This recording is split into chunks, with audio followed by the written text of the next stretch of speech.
Bonjour à toutes et tous et bienvenue pour ce nouvel épisode sur KineoWeb. Comme l'univers, le corps humain est un système complexe qui peut parfois être déconcertant. Dans cette phrase d'introduction sur le site lesalgonautes.com, on peut remplacer le corps humain par la douleur et ce serait toujours aussi vrai. La douleur, on l'a tous vécue de manière très variée. Douleur physique, psychologique, le fer rouge de la déception, les électrochocs du dépassement de soi, parfois brève et intense, parfois lancinante, mais toujours présente. Cette douleur, certains cherchent à l'éviter, d'autres la convoitent pour se sentir vivant ou se détourner d'une autre douleur bien plus insupportable. Aujourd'hui, c'est un immense plaisir d'accueillir les Algonautes, deux kinésithérapeutes passionnés, Manon et Étienne, confrontés quotidiennement à ce système complexe qu'est la douleur, comme tout kinésithérapeute. Ils ont ensemble créé des ateliers de groupe pour une approche différente et complémentaire aux séances individuelles de kinésithérapie. Alors, bonjour Manon et Étienne, pouvez-vous vous présenter et nous dire comment est né les Algonautes ? Bonjour déjà. Alors comment c'est né les Algonautes? Moi je suis kiné depuis 13 ans déjà. Je voyais beaucoup de gens pour du musculo-squelettique au cabinet, ce qui m'a amené au fur et à mesure à voir forcément des gens qui souffraient aussi de douleurs chroniques, mais de plus en plus parce que avec la casquette Mackenzie, forcément, on m'envoyait de plus en plus de gens qui souffraient de douleurs persistantes, où il n'y avait pas eu trop de réponses avec d'autres méthodes. J'ai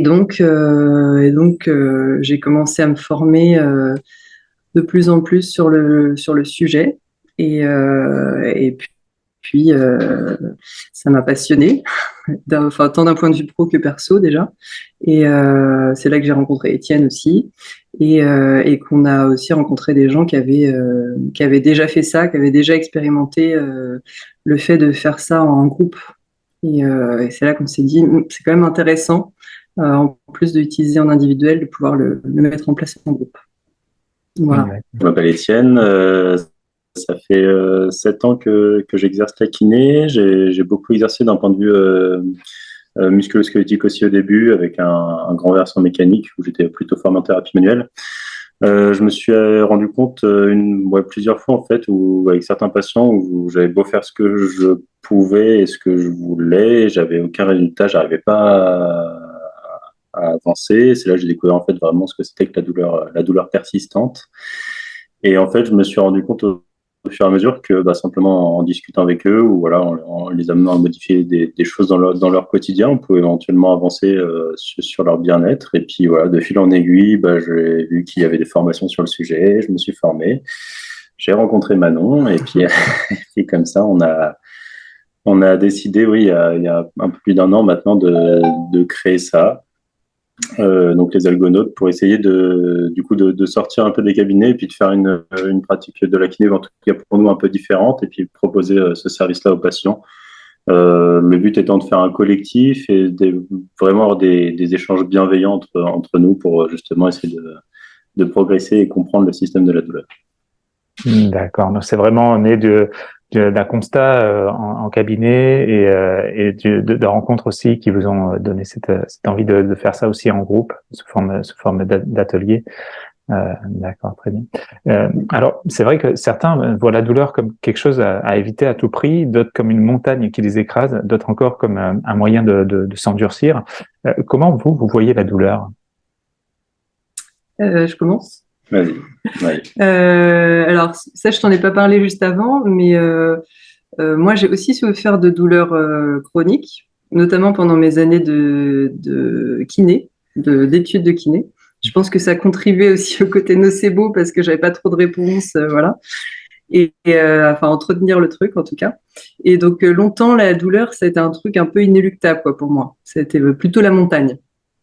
Et puis, en rencontrant aussi des patients qui souffraient de la même chose, c'est là que, comme je disais tout à l'heure, je me suis formée, mais j'ai compris aussi des choses par rapport à moi et par rapport à mes patients. Puis voilà, de fil en aiguille par les formations et par la compréhension. Maintenant, j'ai tout à fait un regard tout à fait différent sur la question, forcément, mais ça m'a pris du temps. Et donc maintenant, c'est vraiment l'idée du système d'alarme et de la perception de la menace. Et donc clairement, Maintenant, d'un point de vue personnel, je sais que quand j'ai des douleurs qui reviennent un petit peu, c'est qu'en général, je suis un peu stressée, par exemple. Mais donc voilà, maintenant j'ai cette vision très voilà, système d'alarme, perception de la menace et qu'est-ce qui va avec l'outil protectomètre. Je ne sais pas si ça te parle, mais de Mosley et Butler, qu'on utilise pas mal. Et voilà, de cette compréhension, ça a été génial d'un point de vue pro et perso, quoi. Voilà. Pour ma part, moi, j'ai la chance de pas souffrir de douleurs chroniques. Enfin, j'ai eu des douleurs comme tout le monde, mais pas de douleurs persistantes. Donc pour moi, c'était un chemin qui était peut-être un petit peu plus long parce que pour réussir à comprendre ce que vivaient les gens et me mettre à leur place, ça n'a pas forcément été évident. Ça m'a pris un peu de temps à réaliser que la douleur, c'était pas simplement je mets la main dans le feu, ça fait mal, je la retire, ça cicatrise, ça va mieux, et qu'au niveau de la douleur persistante, c'était un peu plus complexe que ça. Donc voilà, j'ai pas changé du jour au lendemain, et c'est ce que je me rends compte avec les patients, quoi. C'est que ça peut être un processus qui peut prendre du temps, et en tout cas, c'est un cheminement de pensée et de réflexion qui est nécessaire pour pouvoir justement changer ce point de vue et aller plus vers le point de vue qu'expliquait Manon d'un système douleur qui est plutôt une réaction par rapport à une perception de la menace. Et donc comprendre plutôt un environnement et une globalité plutôt que simplement se focaliser sur des symptômes et une blessure initiale. Ah, ok, très bien. Donc c'est vraiment se retourner un petit peu à la douleur comme signal d'alarme, comme tu le disais vraiment très très bien. Ça veut dire que c'est quelque chose qui est en train de se passer. Alors c'est pas forcément physique, ça peut être aussi lié à l'état psychologique, au stress. Ça peut être plein d'autres choses. Donc c'est vraiment cette vision du signal d'alarme et de se dire ok, il y a peut-être quelque chose à faire justement puisque c'est simplement une alarme qui m'indique que quelque chose se passe et c'est important de réagir. Ok, très bien. Quelles sont justement les problématiques que vous avez rencontrées dans votre pratique en cabinet en ce qui concerne la douleur et qu'est-ce que vous proposez en séance individuelle dans un premier temps? Alors, qu'est-ce qu'on propose au cabinet? Étienne comme moi, on est vraiment formés tous les deux MDT, Mackenzie. Donc, on avait déjà à cœur d'aller vers l'autonomisation des patients. C'était un peu le cœur de notre travail. Donc, avec la douleur persistante, le but, c'est toujours de donner des clés. Et donc, ça passe par beaucoup de communication, d'échanges, du mouvement éventuellement. Hein. Le mouvement, des fois, peut suffire. Hein. C'est pas toujours nécessaire d'aller plus loin, mais des fois, il y a quand même besoin de temps d'échange avec d'autres supports pour comprendre ce qui est en jeu. Donc ça, on peut être amené à le faire en individuel. Avec toujours le cadre. Je fais toujours moi des bilans MDT à la base, des bilans Mackenzie, mais derrière ça peut découler sur ça, sur de l'échange autour du système douleur. Et la difficulté, Étienne en parlait déjà un petit peu, c'est que je dirais de rester un peu humble en tant que thérapeute, pas vouloir être dans le côté sauveur et d'accepter que chacun en est à son cheminement propre, quoi, et pas forcément, comment dire, prêt à recevoir ces infos-là, à les intégrer, c'est pas toujours évident. Et puis voilà, il y a des fois des traumas, des choses derrière qu'il faut régler, enfin qu'il faut aller voir. C'est des fois très complexe, donc ça peut prendre du temps. Donc c'est, je dirais, d'accepter cette temporalité, quoi, qui est propre à chaque patient. Ça peut être pour moi la difficulté première. Après, des fois le manque de temps aussi, parce que autant on prend 1 heure pour faire le bilan entretien. Autant derrière, les séances de suivi de 30 minutes, ça peut être un peu short pour discuter de tout ça, avoir ces échanges qui sont hyper importants. Voilà, je dirais que c'est pour moi le grosse limite que je vois. Je sais pas si toi, tu vois moi, je rencontre à peu près les mêmes difficultés que maintenant. En effet, Ouais, c'est ça, c'est la posture du thérapeute en fait, d'être à côté du patient, de l'accompagner, pas vouloir en fait le tirer, l'aider à tout prix en fait, vraiment accepter qu'il soit parfois pas prêt à changer tout de suite ou voilà, ou qu'il a juste besoin de temps pour digérer l'information. Je sais que moi ça a été au début, en tout cas, un peu un facteur d'épuisement pour moi en tant que thérapeute, d'essayer d'aider à tout prix la personne et de vouloir imposer moi mon rythme de comme à quel point je voulais que la personne avance, quoi. Donc vraiment, c'est ça. Réussir à prendre du recul là-dessus et puis voilà, accepter, c'est un processus qui prend du temps. Euh, Moi, une autre difficulté ouais, qui est un peu difficile parfois, c'est que généralement, les personnes qui sont atteintes de douleurs persistantes ont vécu des traumatismes dans leur vie, que ce soit des traumatismes réellement physiques ou alors psychologiques dans leur histoire, qui peuvent avoir des histoires assez complexes. Et donc, réussir à avoir de l'empathie envers ces personnes-là, donc les comprendre, les écouter et en même temps réussir à personnellement se protéger un petit peu aussi, parce que ça peut être des histoires très lourdes. Donc, voilà, réussir à trouver son juste positionnement pour que la personne voilà, se sente écoutée et accueillie et en même temps pas forcément endosser le rôle de la sortir absolument de toutes ces problématiques. Donc moi, ça sera plus des problématiques vraiment d'un point de vue posture thérapeute. Après, il y a des problématiques plus d'un point de vue patient, euh, avec toutes les croyances limitantes qu'on peut rencontrer, les choses qu'on a pu leur dire, les différents diagnostics qu'ils ont pu entendre.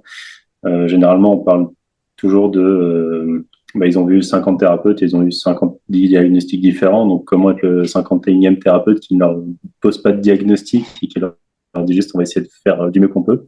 Voilà, c'est sortir de cette posture de je sais et vous allez apprendre et plutôt passer de qu'est-ce qu'on peut travailler ensemble. Oui, tout à fait. Ça, là, vous avez vraiment abordé beaucoup de points que beaucoup de jeunes kinés en particulier, dans lesquels ils peuvent se reconnaître. C'est effectivement de pas ramener tous ces bagages chez soi. C'est pas toujours évident, de pas vouloir absolument sauver la personne, mais plutôt d'être à côté et peut-être plutôt de vouloir apporter des clés, de simplement questionner la personne, de la faire se questionner à elle pour qu'elle trouve, elle, son chemin, parce qu'on peut avoir son propre chemin qui ne correspond pas du tout à l'autre personne et vouloir l'imposer, finalement, c'est pas forcément la solution. C'est même assez contre-productif en général.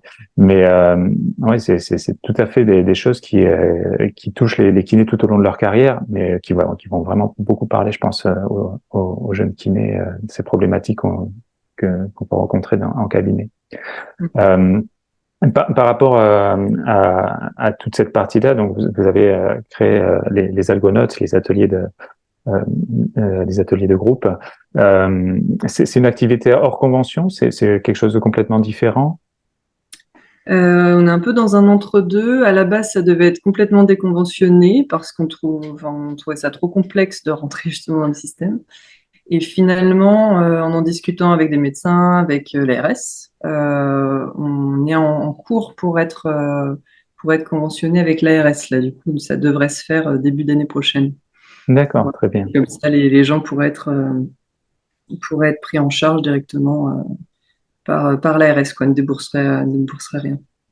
D'accord. Alors ça, c'est une chose que je ne connaissais pas. C'est très intéressant parce qu'il y a beaucoup de pratiques hors convention. Donc effectivement, on est pris en charge par la sécurité sociale, mais qu'on puisse, voilà, sur des ateliers également contacter l'ARS pour faire conventionner cette activité-là. C'est vraiment quelque chose qui est intéressant. Alors c'est le cas parce qu'on rentrerait dans un cadre d'un ETP. D'accord. Donc, éducation thérapeutique du patient, donc ça doit quand même rentrer dans un certain cadre. Pour nous, ça allait parce qu'en format, on était assez proche de ce qu'il demandait. Mais c'est pas dit que toutes nos activités rentrent à l'avenir dedans. Donc, il y aura peut-être un gros pôle conventionné, puis peut-être quelques activités en plus déconventionnées, c'est possible. Ouais. Mais voilà, il fallait rentrer dans le cadre TP pour être financé, en tout cas. D'accord. Il faut répondre à ils appellent ça des urgences, non, ils se ciblent en fait sur des pathologies et donc par exemple, faut que ça parle de lombalgie chronique, de fibromyalgie, d'endométriose, vraiment sur des pathologies spécifiques et déjà étiquetées, quoi. Donc c'est pour ça qu'au départ c'était un peu complexe pour nous, mais voilà, on va essayer se conformer au cadre et puis de pouvoir justement pouvoir offrir ce service au plus grand nombre possible, quoi. Mais ça, un peu de travail administratif au début. Quand même. C'est sûr, c'est un dossier à préparer, c'est se mettre vraiment dans le cadre de ce que prévoit l'ARS. Mais c'est vraiment très intéressant. Je connaissais pas cette partie-là et je pense que c'est quelque chose que je vais creuser. Ça va se développer, à l'avenir, je pense. Enfin, ils essaient en tout cas de le développer, de le rendre plus accessible. Donc, c'est intéressant.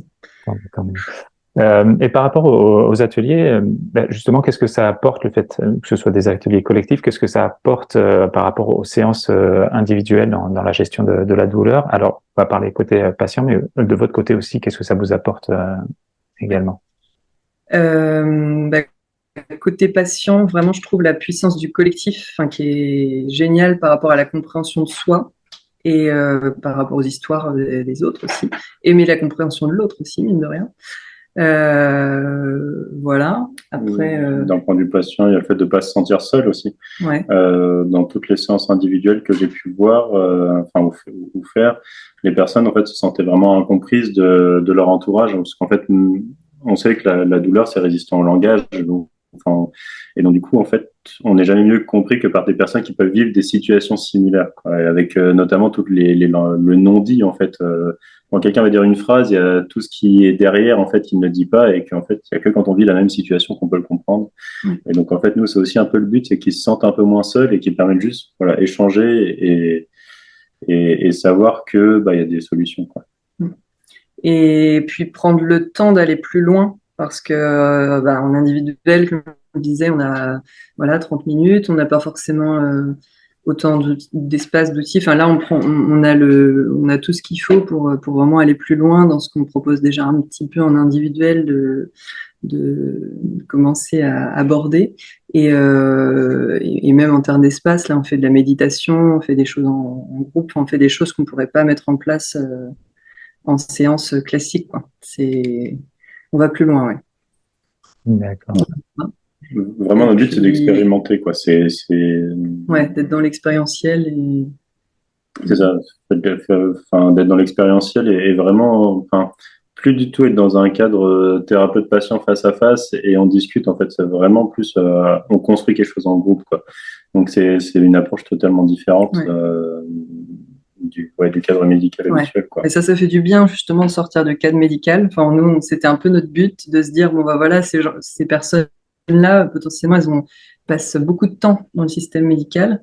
Et donc là, de sortir, de se dire voilà, c'est informel, on a des échanges plus informels, on a la tisane, les petits gâteaux, on fait des expériences, des jeux parfois. Voilà, on est dans autre chose, quoi. Ouais, en tant que kiné aussi, ça permet de sortir justement de la pathologie et dans l'échange vraiment humain, même si ça reste même pendant les séances de kiné très très humain. Mais là, on est vraiment sur un autre cadre. Ça permet de diversifier un petit peu son approche. Oui, tout à fait. Ça nous permet de travailler à deux aussi, parce qu'on anime tous les deux les ateliers. Donc en fait, on est plus du tout dans le j'enchaîne mes patients, je suis au cabinet.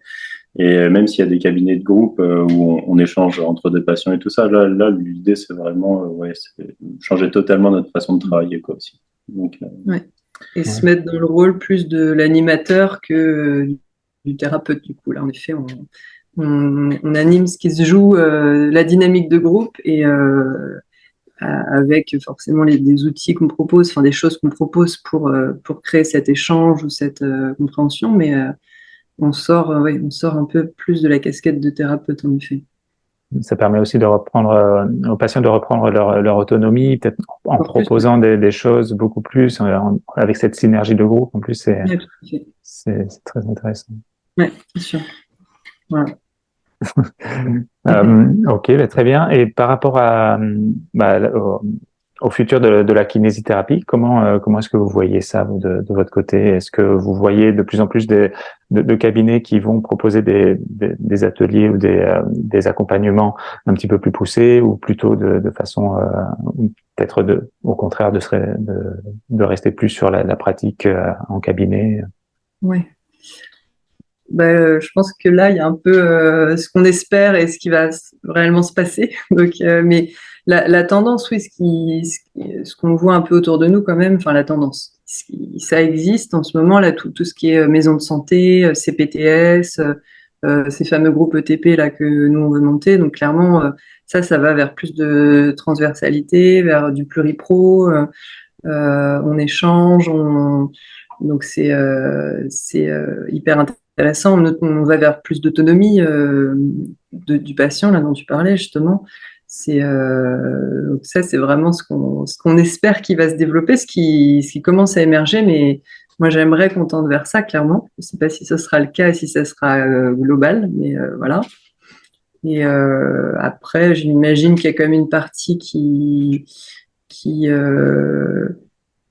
changera pas, mais comment dire qu'on a besoin aussi, voilà, de séances individuelles, que l'humain, pour que l'humain reste au centre aussi et de se focaliser sur une personne. Ça, je pense que ça sera toujours aussi important. Donc, je pense ça changera pas. Parce que je pensais aussi au côté qu'on voit beaucoup se développer en la santé digitale, quoi. On voit beaucoup de choses à distance, ou en ligne, ou du contenu numérique, par exemple. Et ça, c'est en train d'évoluer aussi. Mais je pense que voilà, ce sera toujours nécessaire d'avoir un rapport thérapeute-patient. Patient centré, voilà, et même si on va vers plus de transversalité, plus d'autonomie et tout ce que je te disais. Ouais, voilà. Tout à fait. C'est vrai que les outils digitaux qui existent, enfin, d'après mon point de vue, tant que c'est utilisé comme des outils et que ça prend pas le relais sur l'humain, ça peut permettre de débloquer des situations. On le voit par exemple avec des zones où c'est très difficile d'aller voir les patients, de les voir très régulièrement parce que c'est des zones sous-dotées, il y a pas forcément suffisamment de praticiens pour accueillir tout le monde. De pouvoir avoir une application par exemple où on peut faire un petit chat de temps en temps avec des exercices qui sont envoyés pour faire un point de façon très très rapide et pouvoir espacer un petit peu plus les séances pour pouvoir accueillir plus de monde. C'est aussi des solutions, même si je préférais que ce soit plus de professionnels de santé disponibles. Mais bon, c'est pas trop la voie actuelle a priori. Mais en tout cas, ça permet de débloquer des solutions. Ouais, tout à fait. Ça peut être plus d'accès aux infos aussi par les patients d'infos de sources sûres du coup et de s'emparer de ces infos-là pour comprendre ce qui leur arrive aussi, qu'ils soient du coup acteurs de leur pathologie ou de leur ce qui leur arrive, quoi.